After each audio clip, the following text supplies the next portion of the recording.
ஆண்டவரும் இரட்சகருமான இயேசு கிறிஸ்துவின் ஈடு இணையற்ற நாமத்தில் அன்றன்றுள்ளப்பம் வாசகர்களுக்கு எங்கள் அன்பின் வாழ்த்துக்கள். 2025 ஆண்டு ஏப்ரல் மாதம் 15ஆம் தேதி செவ்வாய்க்கிழமைக்குரிய தின தியானம்.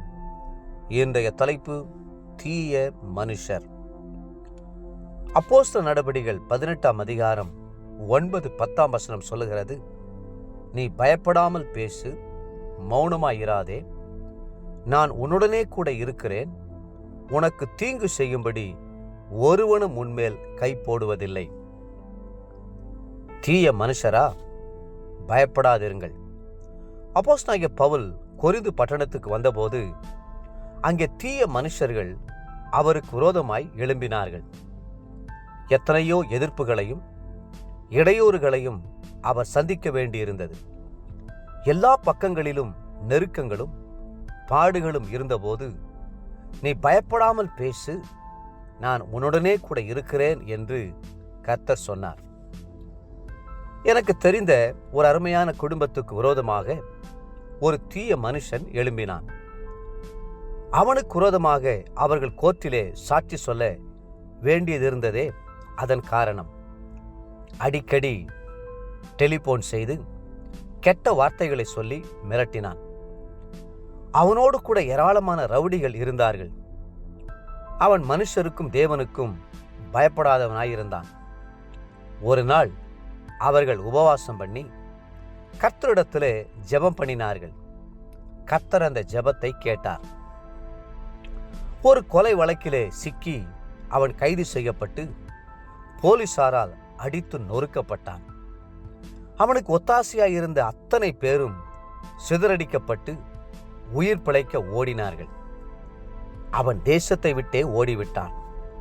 அவர்களுக்கு பூரண சமாதானம்.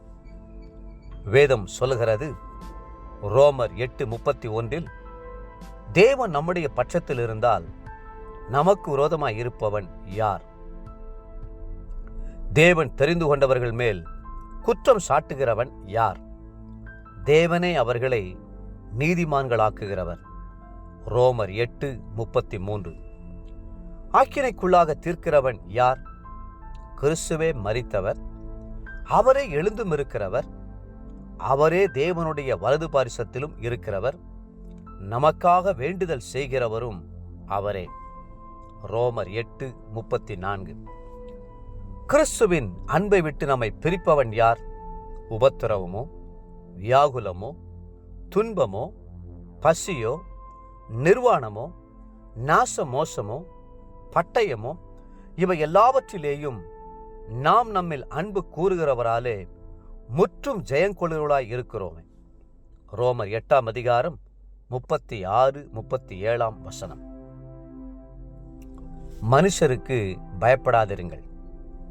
நாசியிலே சுவாசமுள்ள மனுஷனை நம்புவதற்கு அவன் எம்மாத்திரம்? அவனுடைய சதிகள் ஒருபோதும் நிறைவேறப் போவதில்லை. வேதம் சொல்கிறது, நீதிமொழிகள் 29:25, மனுஷனுக்கு பயப்படும் பயம் கண்ணியை வருவிக்கும், கர்த்தரை நம்புகிறவனோ உயர்ந்த அடைக்கலத்திலே வைக்கப்படுவான். தானியேலுக்கு விரோதமாய் இருந்தவர்கள்தான் சிங்கக்கபியிலே போடப்பட்டு சிங்கங்களால் பட்சிக்கப்பட்டார்களே தவிர தானியேலுக்கு எந்த சேதமும் ஏற்படவில்லை. தேவப்பிள்ளைகளே, உங்களுக்கு விரோதமாய் உருவாக்கப்படும் எந்த ஆயுதமும் வாய்க்காதே போகும்.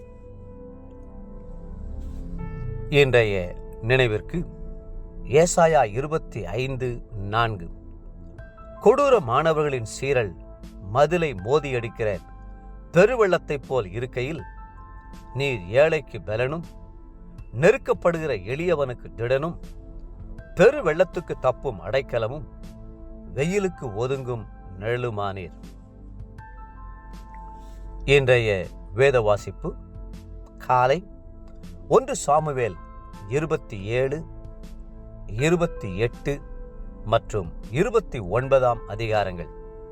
மாலை லூக்கா 13ஆம் அதிகாரம் 1 22ஆம் வசனம் முடிய. அன்புக்குரிய அண்டனுள்ள வாசகர்களே, மீண்டும் உங்களை வாழ்த்துகிறோம்.